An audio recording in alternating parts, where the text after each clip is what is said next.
નમસ્કાર વિદ્યાર્થી મિત્રો, મારું નામ ઉર્વશી મેમ છે અને આજે આપણે ધોરણ 7માં વિષય હિન્દી પાઠ 3 કુત્તે કી વફાદારી આ સરસ પાઠ આપણે શીખ્યા કે કેવી રીતે આ કૂતરો તેના માલિકને વફાદાર રહે છે અને માલિકના જ હાથે કૂતરાનું મૃત્યુ થાય છે।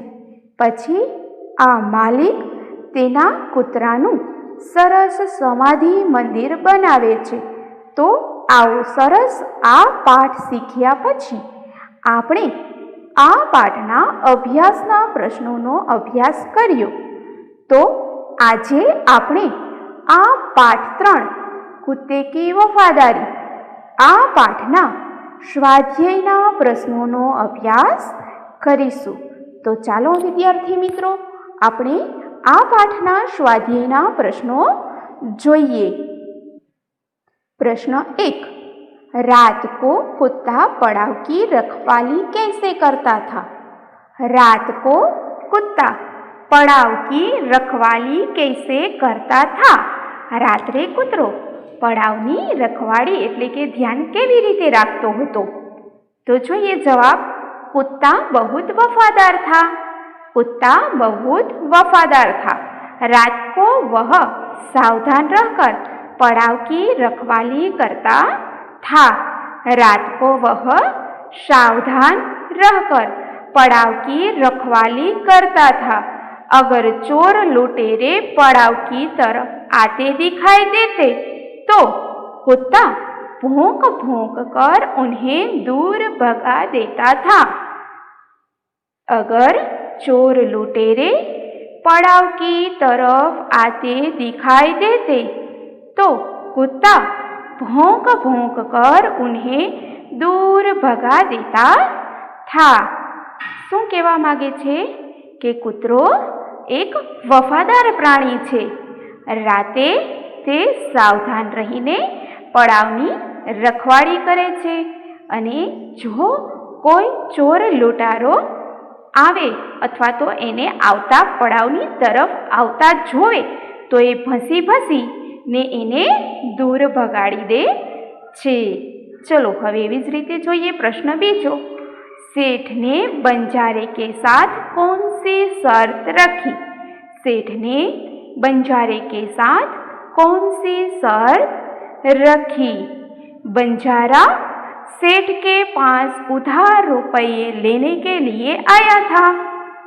बंजारा सेठ के पास उधार रुपये लेने के लिए आया था, परंतु रुपये के बदले में गिरवे रखने के लिए उसके पास कुछ भी नहीं था। परंतु रुपये के बदले में गिरवी रखने के लिए उसके पास कुछ भी नहीं था।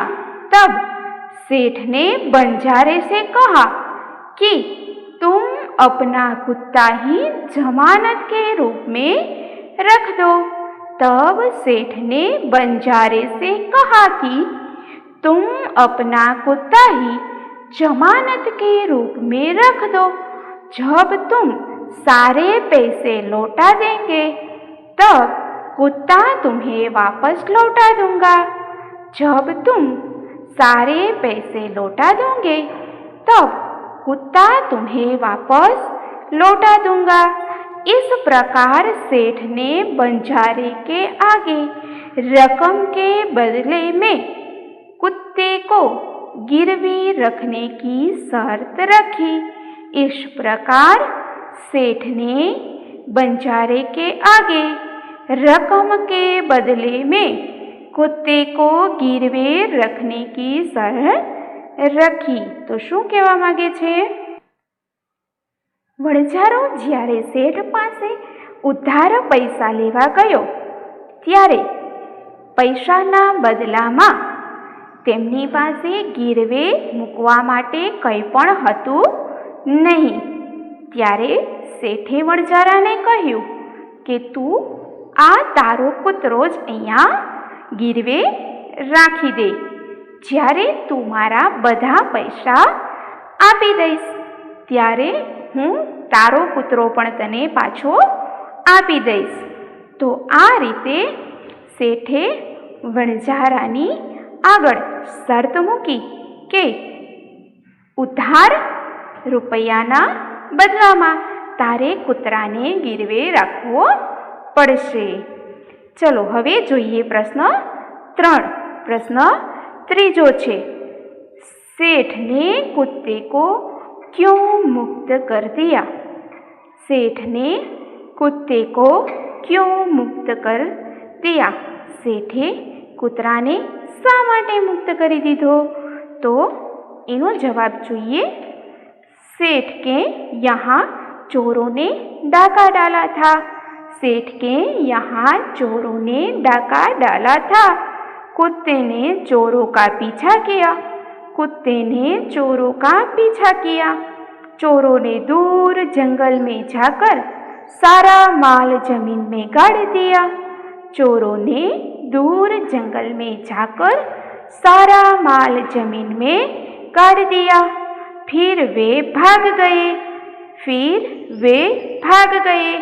कुत्ता सेठ जी को जंगल में ले गया और भौंक भौंक कर वह जगह बताने लगा जहाँ चोरों ने माल गाड़ा था. कुत्ता सेठ जी को जंगल में ले गया और भौंक भौंक कर वह जगह बताने लगा जहाँ चोरों ने माल गाड़ा था. थोड़ा खोदने पर ही चुराया गया सारा सामान मिल गया.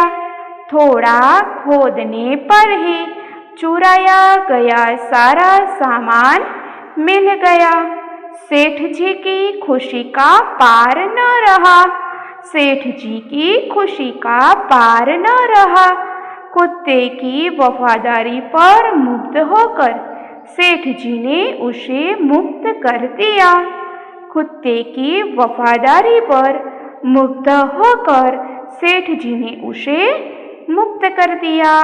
तो શું કહેવા માંગે છે આ પ્રશ્નના જવાબમાં? કે શેઠજીને ત્યાં ચોર ચોરી કરવા આવ્યા હતા.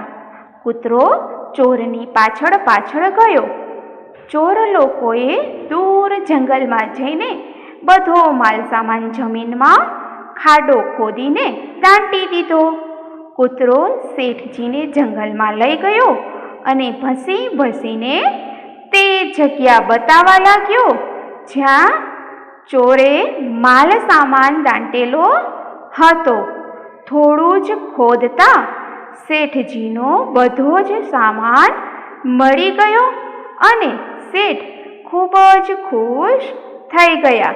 કૂતરાની આ વફાદારી પર શેઠ ખૂબ જ ખુશ થઈ ગયા અને કૂતરાને મુક્ત કરી દીધો. तो चलो हवे જોઈએ प्रश्न 4. इस कहानी से क्या शिक्षा मिलती है? इस कहानी से क्या शिक्षा मिलती है? आ कहानी थी आपने शू सीख मळे छे, शू सीखवा मळे छे? तो लाखा ने अपने कुत्ते को सेठ को छोड़कर अपने पास आते देखा तो जल्दबाजी में उस पर लाठी का प्रहार कर दिया. लाखा ने अपने कुत्ते को सेठ को छोड़कर अपने पास आते देखा तो जल्दबाजी में उस पर लाठी का प्रहार कर दिया. उससे कुत्ते की मृत्यु हो गई. उससे कुत्ते की मृत्यु हो गई.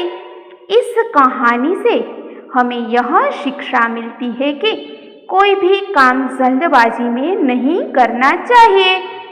इस कहानी से हमें यह शिक्षा मिलती है कि कोई भी काम जल्दबाजी में नहीं करना चाहिए. सोच समझ कर ही कोई निर्णय लेना चाहिए. सोच समझ कर ही कोई निर्णय लेना चाहिए. जल्दबाजी में काम करने पर बाद में लाखा बंजारा की तरह पछताना पड़ता है. जल्दबाजी में काम करने पर बाद में लाखा बंजारा की तरह पछताना पड़ता હે. તો શું કહેવા માગે છે કે લાખાએ એમના કૂતરાને શેઠને ત્યાંથી પોતાની પાસે આવતા જોયો અને જલ્દબાજીમાં કંઈ પણ વિચાર્યા વગર તેના માથા પર લાકડીથી પ્રહાર કર્યો. એટલે કૂતરાની ત્યાં ને ત્યાં જ મૃત્યુ થઈ ગઈ. તો આપણને આ કહાનીથી શું શીખવા મળે છે કે ઉતાવળમાં, જલ્દબાજીમાં એટલે કે ઉતાવળમાં કોઈ પણ કામ કરવું જોઈએ નહીં. વિચારીને સમજીને જ આપણે કોઈ પણ કામ આગળ કરવું જોઈએ. કોઈ પણ વાતનો નિર્ણય લેવો હોય તો પણ સમજી અને વિચારીને જ કોઈ પણ કામનો અથવા તો વાતનો નિર્ણય લેવો જોઈએ. જલ્દબાજીમાં, ઉતાવળમાં જો આપણે કોઈ પણ કામ કરીએ તો લાખા વણઝારાની જેમ પાછળથી આપણને પછતાવાનો વારો આવે છે કે આના કરતાં તો આપણે આમ કર્યું હોત તો સારું રહે. હવે મારાથી તો આ ઊંધું થઈ ગયું, ખોટું થઈ ગયું. આપણને પણ અમુક વખતે આવો પછતાવો થાય છે. તો આપણે કોઈ પણ કામ કરીએ અથવા તો કોઈ પણ વિચાર કરીએ કોઈ પણ બાબતનો, તો વિચારીને જ હંમેશા નિર્ણય લેવો જોઈએ. ક્યારે પણ ઉતાવળું પગલું ભરવું જોઈએ નહીં. તો વિદ્યાર્થી મિત્રો, આ સરસ મજાનો આપણે પાઠ 3 સમજ્યા. તો હવે આપણે થોડું હોમવર્ક પણ કરીશું આ પાઠમાંથી. તો તમારે બધાએ શું હોમવર્ક કરવાનું છે? તો સ્વાધ્યાય